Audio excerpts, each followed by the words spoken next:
Welcome to B'nai Abraham Chabad. Welcome to the bright side. We're going to begin with the mitzvah of tzedakah.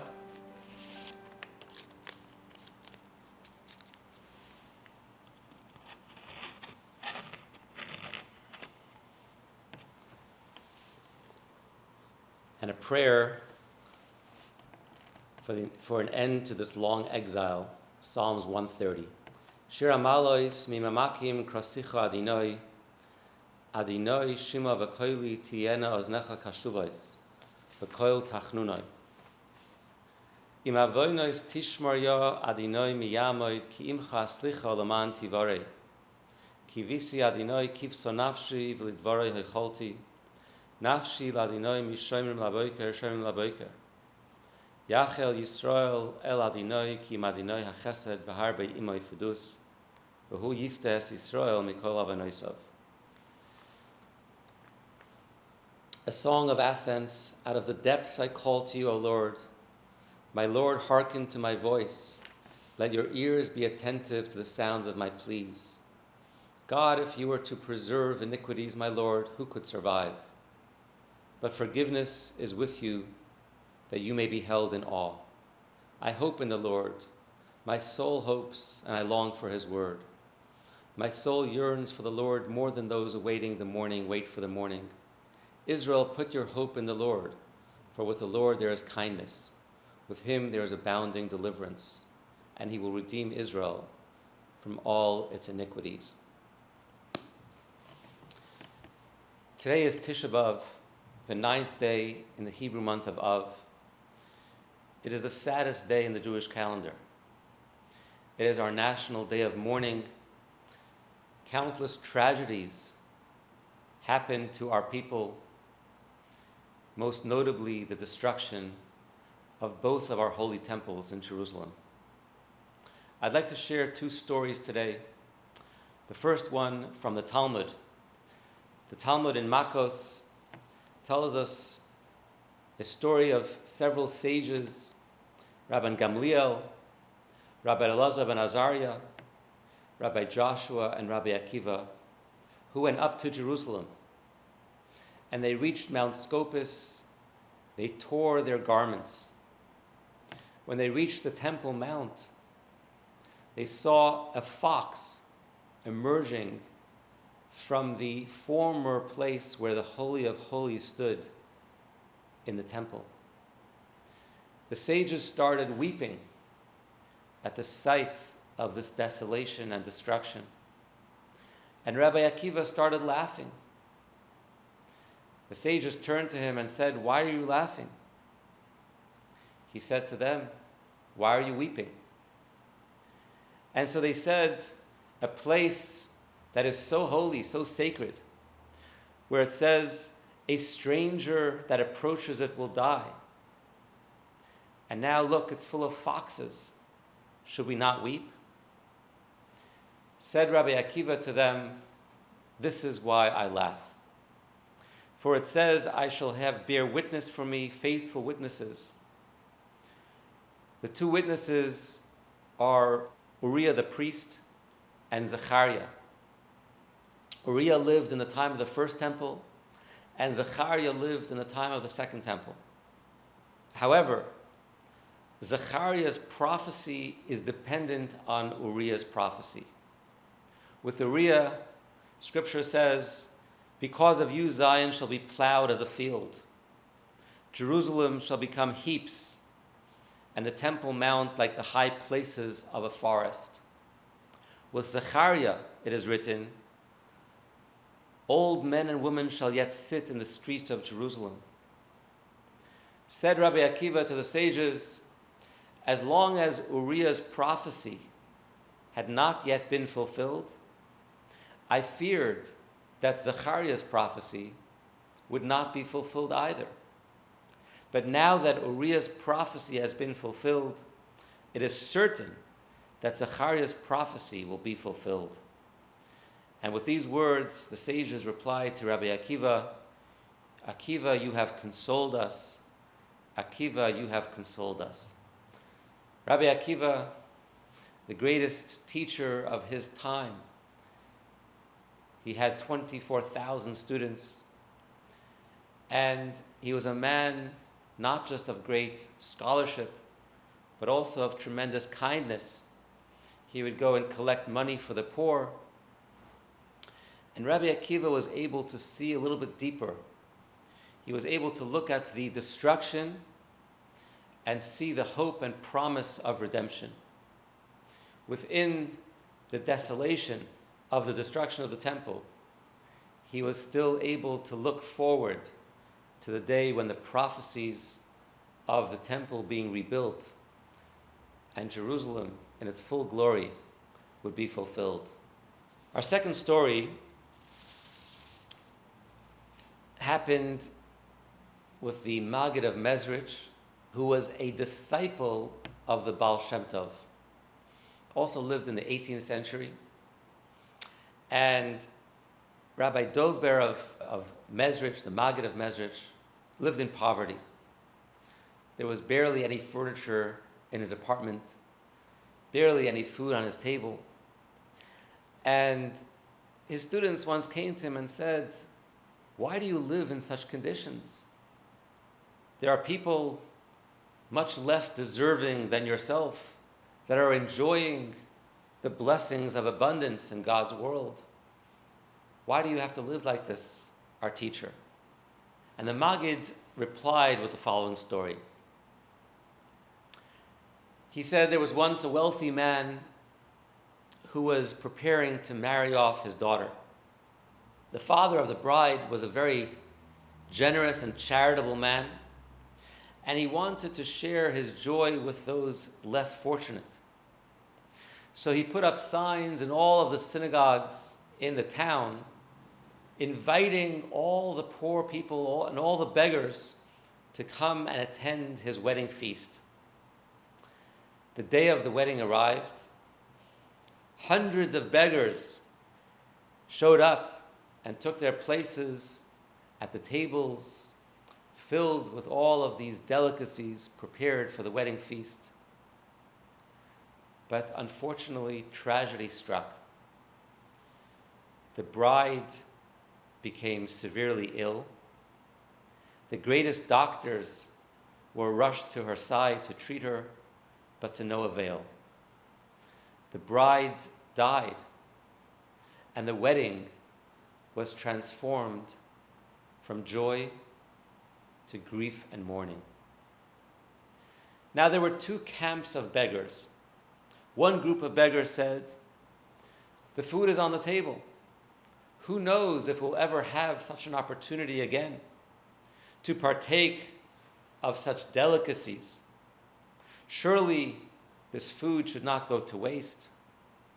Will our being hungry alleviate the grief of our host?" Then there was a second group of beggars. And the second group of beggars said, "How can we eat and drink when the one who provided all of this sits in mourning? How can we enjoy a feast whose purpose and cause has been transformed into tragedy, into calamity?" Says the Maggid to his disciples, the world is like a wedding feast. It is created for us to be together with God, to be sitting at the same table as our Father in heaven. But the wedding was disrupted. Our home, the Holy Temple, was destroyed.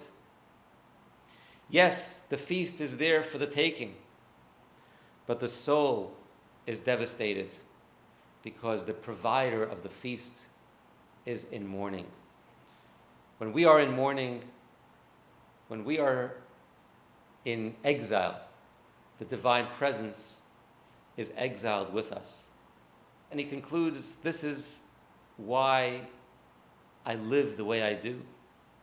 There are those who have no difficulty enjoying the feast, whatever they can. But I belong to the second group of beggars. I cannot bring myself to partake of the delicacies of this aborted wedding.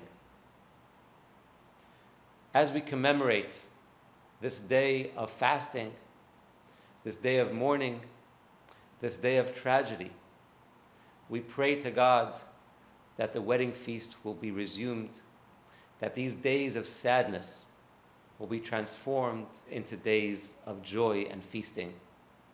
Amen. Our guests today are David Targan and Victoria Addis. David is a concierge internal medicine physician at Lankenau Hospital, and Victoria is an ophthalmologist and surgeon at the University of Pennsylvania. Welcome, Victoria and David, to our Brightside program today. Very nice to have you with us. Thank you, Rabbi. Thank you so much for having us.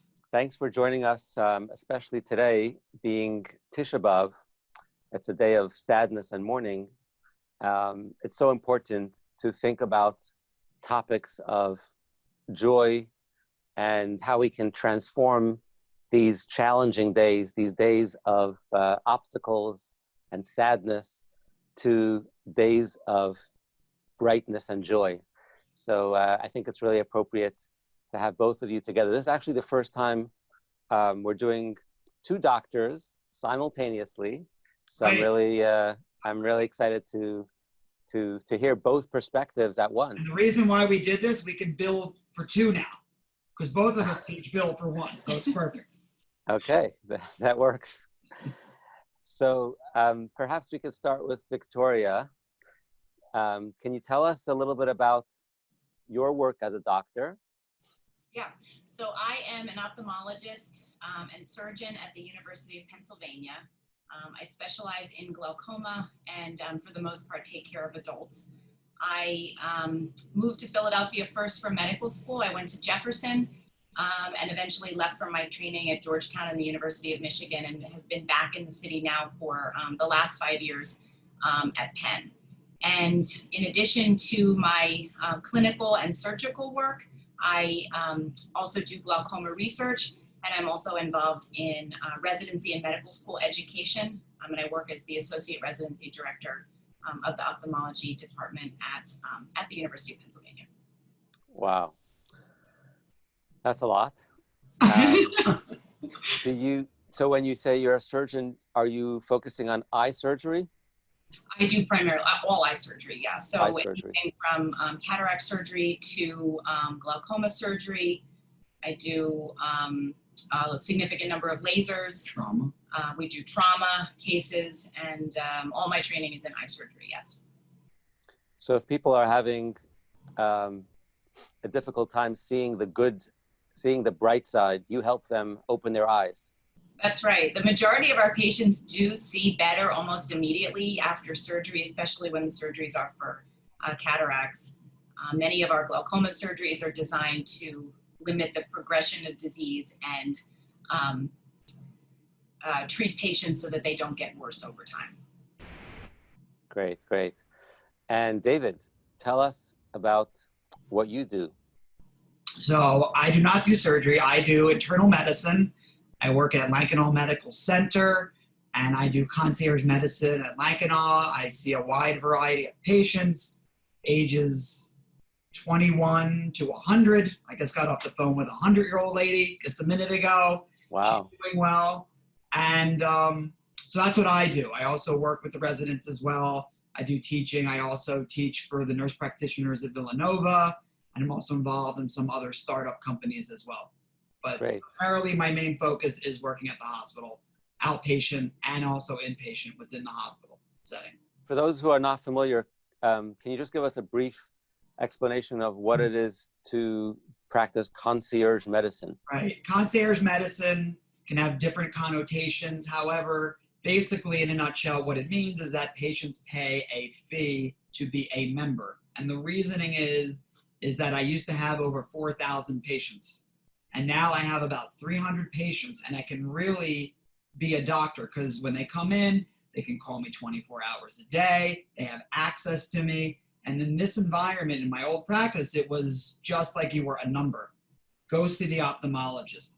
Go get your colonoscopy. And then it's on the patient to really go through the whole myriad aspects of getting through the medical system on their own. Whereas now I can focus on the patients and do the job I was trained to, because before it's just really hard to do your job. You really felt like a data entry specialist, just typing in information on a computer. And for me, the best part of being about doctor is the relationships with the people. And that's what I like the best. So for me, this works great. For other doctors, it might not. So for me, I've been happy. So you use your people skills in the relationship element, and you're able to. It's much more manageable with More personalized. More personalized. Beautiful, beautiful. Sounds good. I wonder if there's such a thing as a concierge rabbi. Yeah, well, a rabbi in your pocket, right? Usually rabbis, if you call the rabbi, they're usually there for you. Yeah, 24/7, right? 24/7 rabbi, right? Right. I have this question that I ask everyone, and we kind of go through this as one of our themes, and I'm really interested in hearing both of your perspectives on this. We know the importance of a person's mindset and how they view the world, which lens they use to view circumstances. I believe it's so important to cultivate a positive attitude and to fill one's mind with optimism, positive thoughts. But I'm curious whether, in your experience as physicians, if you see any correlation between the patient's mindset and their physical healing, if there's any connection between the two from your experience. Do you want me to? No, go ahead. We did some research, Rabbi. As physicians, we always do research. So our initial thought was yes, and I think David and I both have personal experiences where patients' mindset really has improved their course. But we also did some research just to see what the general sort of scientific evidence has shown in terms of this subject. So studies have actually shown a significant positive correlation between having a positive outlook on life and maintaining optimism and someone's health. Studies from blood pressure, diabetes management, people have been found to have better control of their sugar, better exercise if they exercise more, better nutrition when they have a positive mindset. It's also actually been shown apparently to lead to longer lifespan, longevity. I didn't actually know that. Did you know that's been a link to longevity? People's immune systems have been shown to be improved, less likely to get the common cold in some studies. People have been shown to have a reduction in stress markers like C-reactive protein, which has been shown to lead to heart disease and other inflammatory conditions. In my personal experience, most of my patients are not sick and dying, but they do have significant eye disease. And many people with glaucoma, unfortunately, especially when diagnosed late, do lose vision over time and may even go blind. And I will tell you, I have some patients who are blind who have a positive outlook, and some patients who are blind, although rare patients, not most don't go blind, but some who have a very negative outlook. And the people who have a positive outlook, I think honestly do better. We have a support group at Penn, a vision support group for patients with low vision. It's been changed to be a virtual experience now given the coronavirus situation. However, I think that things like that really do improve people's well-being, outlook on life, optimism, and do improve their quality of life, even if it doesn't lead to an improvement in their glaucoma symptoms per se. Hopefully that wasn't too long of an. No, that's great. It's great. I really appreciate you doing this research because it really supports it supports the anecdotal evidence that we have, right, that we all see in our own lives. Yeah. But honestly, now with the pandemic continuing to overwhelm our lives, developing and maintaining a positive attitude has become a real challenge. Mm-hmm. Absolutely. And it's something that is not not as simple as it once was. No. So how do we maintain this positivity and this positive outlook on life now that we know how helpful it could be for our overall well-being? I think that it's important to actually have that mindset and to start each day thinking about positive things. I think that no matter what is going on in the world, and obviously there are some horrible things going on, I think everybody has something positive in their day, even if it's something really small. And so I think you don't have to sit there and I know a big thing right now is these gratefulness journals, but I think even if you don't want to sit there and write something down every day, sort of when you drive to work or when you wake up each morning over your cup of coffee, think about 2 or 3 things that you're grateful for. And midday, think about something that you've had a positive experience with every day. I think that we all have something to be grateful for, whether it's a family member, whether it's our job, whether it's food, whether it's friends, whether it's a relationship. And I think that for many of us, remembering those things during this kind of difficult time can really help change our mindsets. It's so interesting that you say that, because in Judaism, there is actually a prayer, a one-line prayer that is supposed to be said as you wake up in the morning. And it's a gratitude prayer where we acknowledge that God has given us our souls refreshed for a new day. And we just pause for a moment to think about the opportunities that are ahead of us on this day. So when you wake up in the morning and you focus on gratitude, it's a proven technique to help people focus on the positive. So I was going to say that the positive outlook, you can look from a patient standpoint, but as well as from a doctor or nurse standpoint. So there's 2 sides. So every morning at Mainline Health, we always get an update of what is happening on that day, how many patients with COVID, what's going on. But they also give a psychological burst on how to be better. How are you going to help yourself throughout the day? What you need to reflect on. Be happy with your family. Talk to family members. Be happy that you're okay. And then on the other end, you're working with these patients that are sick. And so they also have to have a positive outlook as well, just to get through it. And you have to be there for them to give them hope. And I think that hope is what we try to all instill on our patients, that yes, you are going to make it through this and we're going to do everything in our power. No one knows what's going to happen, but we're going to do our best. And if you approach it in that way, I think it gives the patient ease that they're being taken care of to the best of the ability of the whole group that's taking care of them. And it's just something that day by day, a lot of times you don't think about these things. You just go to work, it's a job, I'm there. But then when you sit back and reflect, you're like, wow, this is really hard to do at times. And you can see it. Some patients are really, really affected by what's going on in the world right now. Like I saw a patient today, she's completely depressed. She's seen 2 different psychiatrists. She's on 4 different medications for depression. And she's just upset that her daughter cannot get married the way she wanted it to be. This is the mother. And so I said, you can't control these things. Your daughter met someone, she's healthy. You got to look at the bright side. And that's it. I mean, it's as simple as that, but sometimes patients need to hear that. I don't know if that helped her. I don't know. But the reality is everyone has their own issues in life. And you just got to, day by day, if you do have a good, positive outlook, I think that it will help you through whatever challenges you might have in your life.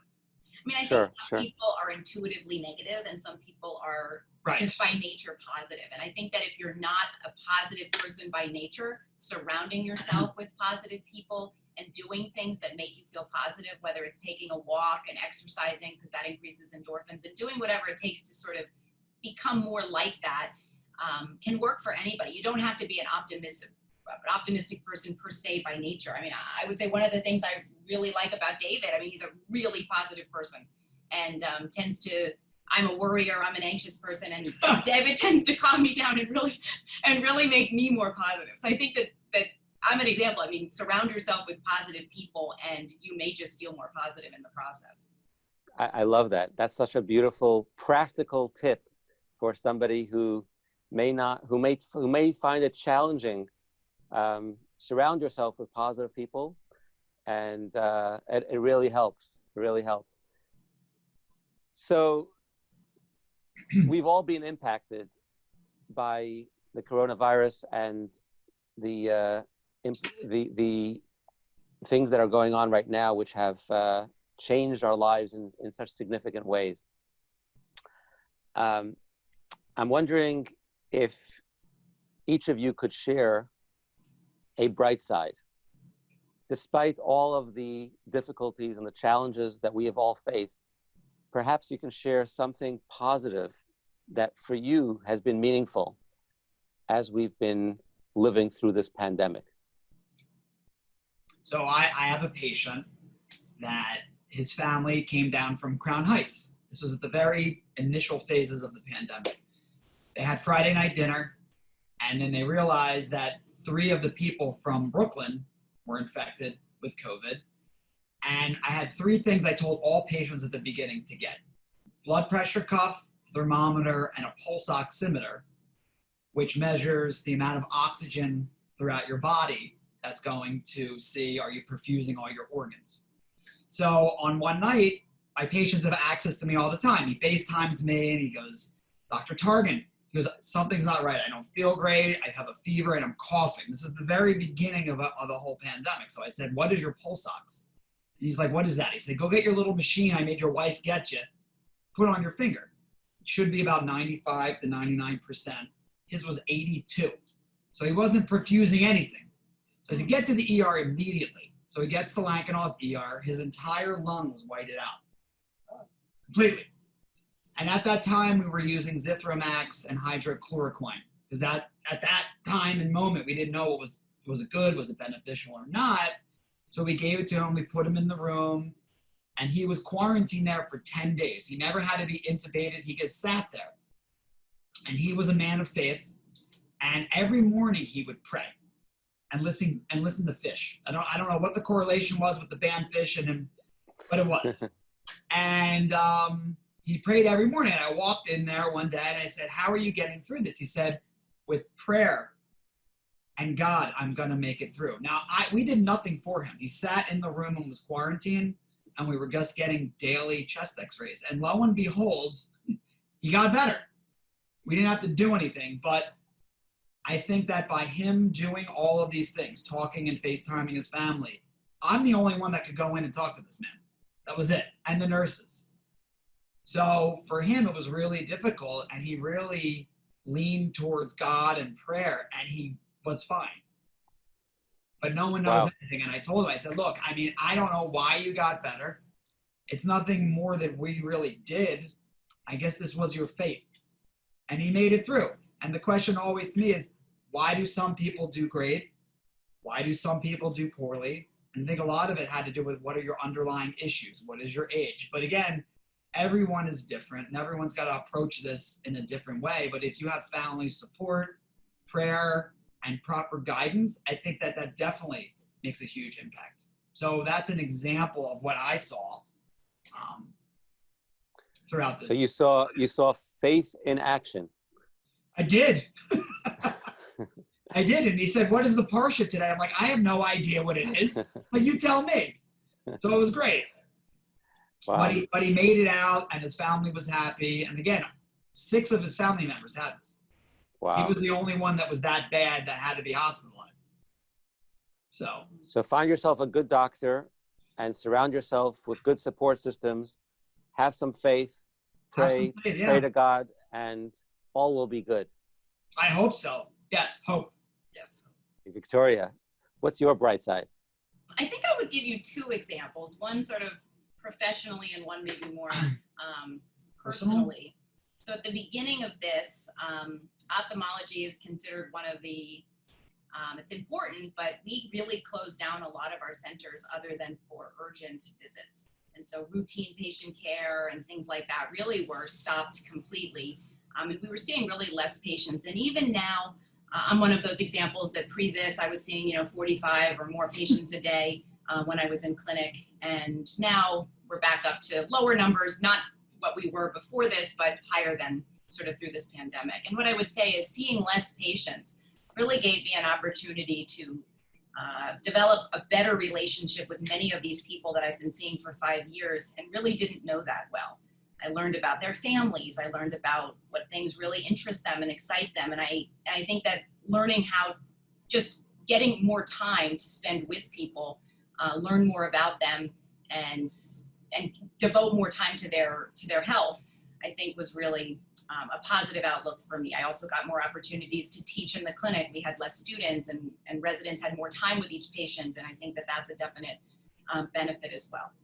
I'd say on a more personal level, I guess it's a similar thing, having everything closed down, from restaurants to gyms to other, venues. I think we've had more time to be with our loved ones and talk to friends that maybe we haven't talked to in years. I know I have. I think I've developed better relationships with people in my own family that I haven't spoken to on the same level as during this situation. So I think being open to spending more time talking on the phone, Zoom call, whatever. It's a time to sort of reflect, to also dedicate more time to people that maybe you haven't known that well or had that much time because of a very busy life. So it sounds like you have a new appreciation for concierge medicine. Yeah, absolutely. I know. I asked David when I first met him, can I be a concierge ophthalmologist in your office? But still have not made that happen. But yes, that's a beautiful. That's really a beautiful bright side. The value of investing in our relationships, spending quality time with people, and meaningful time with friends and family is a wonderful bright side that we can all reflect on, and we can all try to take with us, even as we transition to the new normal, whatever that is. Whatever that is. So I think this has been an enlightening conversation. I really appreciate everything that you're doing to help others, dedicating your lives to bring healing to your patients. And we appreciate you sharing your time with all of us and sharing your personal experiences that I have no doubt will help so many others in their journeys as well. So thank you again for joining us, and I wish you continued health and safety, a wonderful week, and all of God's blessings. Thank you, Rabbi. Thank you, and thank you for all that you're doing to bring peace and love and positivity to your viewers as well. It's a team effort. We're doing this together. That's right. All the best. Thank you, Rabbi. Thank you very much. Thank you for joining us today on the Bright Side program. If you enjoyed this program, we ask that you consider even a small contribution to B'nai Abraham Chabad to help these programs continue. I want to thank our sponsors for making this possible and wish you a wonderful week.